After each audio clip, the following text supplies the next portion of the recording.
If you want to understand the tax benefits of converting a commercial property into a residential, then please watch this video.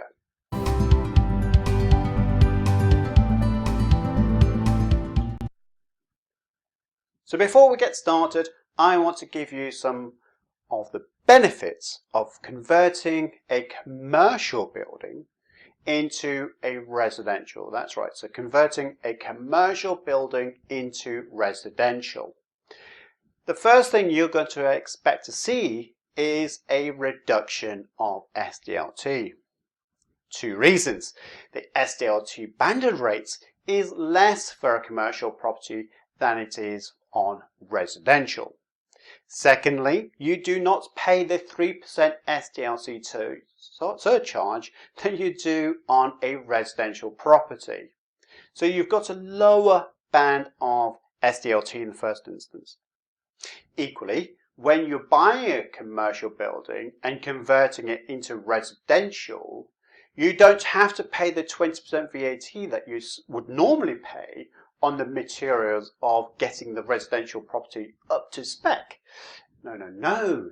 You get the benefit of reducing the VAT from 20% down to 5%, which is an incredible 15% VAT savings on any refurbishment works you do, converting that commercial into a residential. There's a non-tax benefit, but I think it's a benefit that you should really understand.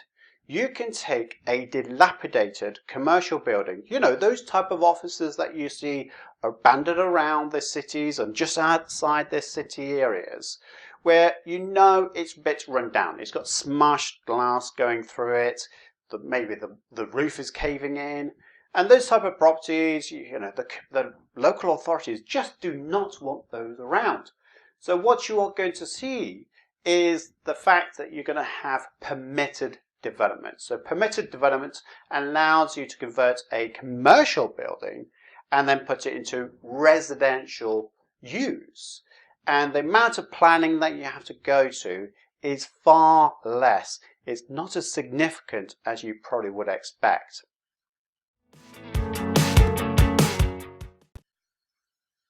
So as you can see, the SDLT is £10,000 on a residential building of a value of £250,000 versus just £2,000 on a commercial building, which is a significant saving I'm sure you can appreciate.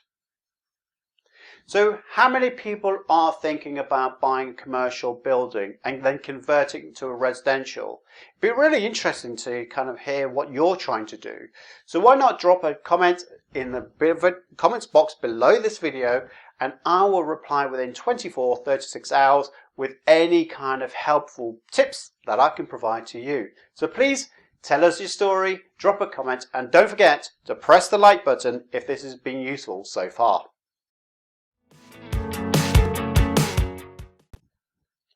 Now, when you're buying a commercial building, you do need to watch out for VAT.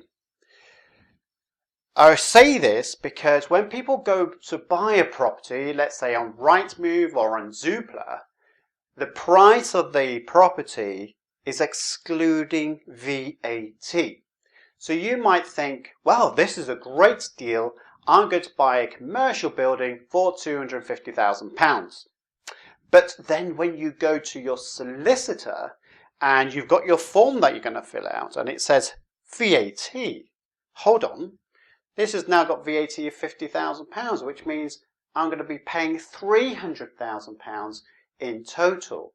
So you do need to think about, well, has this got VAT? And part of your due diligence is to speak with a seller and say, is there any VAT on this building? Now, don't worry if there are VAT consequences, because you can fill in a 1614D form, which is a HMRC form, which allows you to disapply the VAT on any commercial building. You simply fill in the form, you give it to the seller to make sure that they're happy, and then once the form goes over to HMRC, they can take away the VAT. Now, is it as easy as that? Well, yes it is. there is one small catch. Isn't there always when we talk about HMRC? Well, first of all, you have this reduction of VAT, but if they've got their property that's being used in their capital goods scheme, which let's not get in the science of what a capital goods scheme is, but if they've been able to reduce the amount of VAT on their inputs on buying the property, then they may have to pay back some of that VAT back to HMRC. Ooh, this could be a bit scary for them. So all of a sudden they may decide, well, we're going to reject your 1614D form, which, don't forget, it disapplies VAT. But they may not be happy. No. They may just say, we don't want the deal. So you need to really work with that seller to say, could we make this work if we was to disapply the VAT? Does that cause any problems for you? Let's not forget, you are trying to minimize the amount of tax that you pay on your property. So let's imagine now that you have purchased the property, and we're going to compare the two sides of the story here.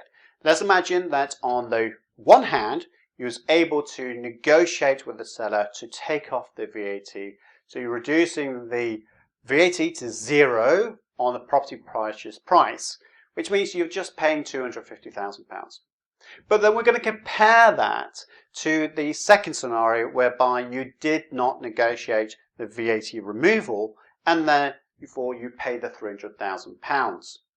What impact does that have on the SDLT? A lot, because the SDLT is applied on the total purchase price, which means it's on the first scenario you've got SDLT, which is calculated against £250,000, but then you have the other SDLT cost, which is based on £300,000, which is significantly more than you would like to pay. So not only have you paid VAT, but you've also paid the additional SDLT. So can you see, guys, how you must negotiate with the seller to help you reduce the VAT, which then helps you to reduce the SDLT. So you may need to negotiate with the seller in terms of, well, if they are in trouble with HMRC because they're going to have to pay back some VAT, could it still work out in your favour if you said, well, we'll pay the VAT amount that you have to pay back as long as we can reduce and minimise VAT from our side? It's the negotiation that you will have to have with that seller. Alright, so let's make a direct comparison here of buying a residential building against a commercial building. So the residential, we would just be doing a light refurb, getting that up and running so we can rent the property out.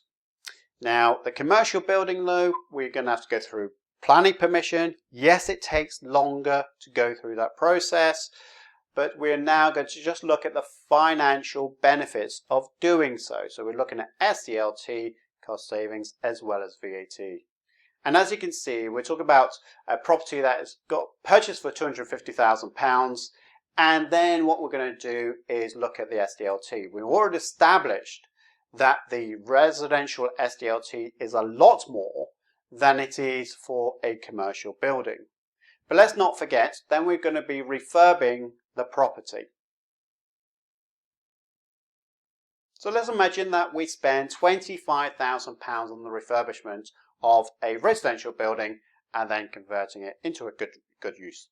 But then we're going to compare ourselves to a commercial building. Now, the stickler here, if I'm honest, is that the cost of converting it from a commercial building to residential may well end up being more if it's in a dilapidated state. However, you may have an opportunity to buy a dentist that is already pretty much a residential building, so the refurbishment works may not be as high as you would expect. So given that, let's imagine that you spend £25,000 on the refurb. Now, the VAT consequences of that refurbishment cost will be 20% if it's residential. Therefore, you will be spending £10,000. But that VAT, if you're converting a commercial building into residential, then the rate applied will be just 5%. So you will be saving yourself some significant VAT charges. So let's compare the actual cash that you've now had to invest in this property.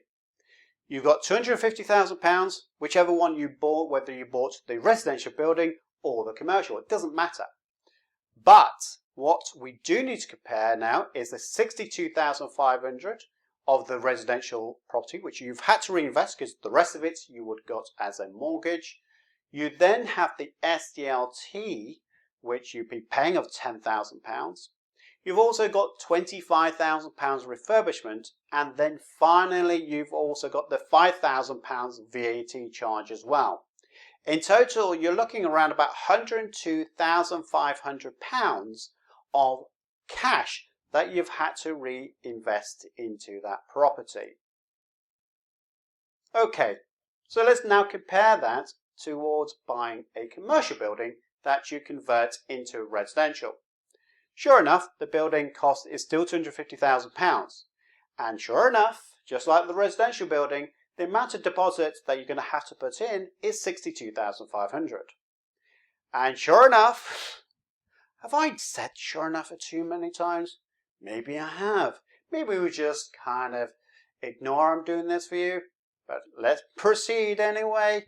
So we've now got to look at the VAT rate as well. We've said that the VAT rate on the refurbishment is less. We've also said that the SDLT on the purchase of the building is less as well. So we know that the SDLT charge is £2,000. Wow, that's £8,000 cost saving versus the residential dwelling. We also know that the VAT on this development is £1,250, which again is £3,750 saving compared to the residential building. So in total, you are going to be spending on converting the commercial building into residential £90,750. How does that compare to the residential building? Well, we know from previous numbers we've gone through that you'll be saving a whopping £11,750. Let me say that again. You have just saved yourself £11,750 in tax alone by converting a commercial building into a residential building. So how many of you out there are thinking of converting a commercial building into a residential building? Please share with me your experiences to date and any ideas that you might have, because I am sure that I will be able to help you with your property investment questions and your property tax questions about this subject. So make sure that you type in your questions and comments below this video. That really helps. And if you've liked this video, please give me a thumbs up, because that would really help me to share this video amongst other property investors like your good self. Alright guys, so that brings me to the end of this video. Hopefully you've liked it. This new microphone I'm sure is a lot better than my previous one, and indeed my new jacket, my new lighting is all good because you have subscribed. But don't forget that I am going to be here on Monday evenings from 7 PM till 8 PM where I'll be answering your property tax questions. I'll also be looking at things that's been said in the news, as well as answering those questions that our clients have been asking as well. So I look forward to seeing you on next Monday. My name is Simon Misiewicz from Optimise Accountants, and I shall see you again soon. Bye bye.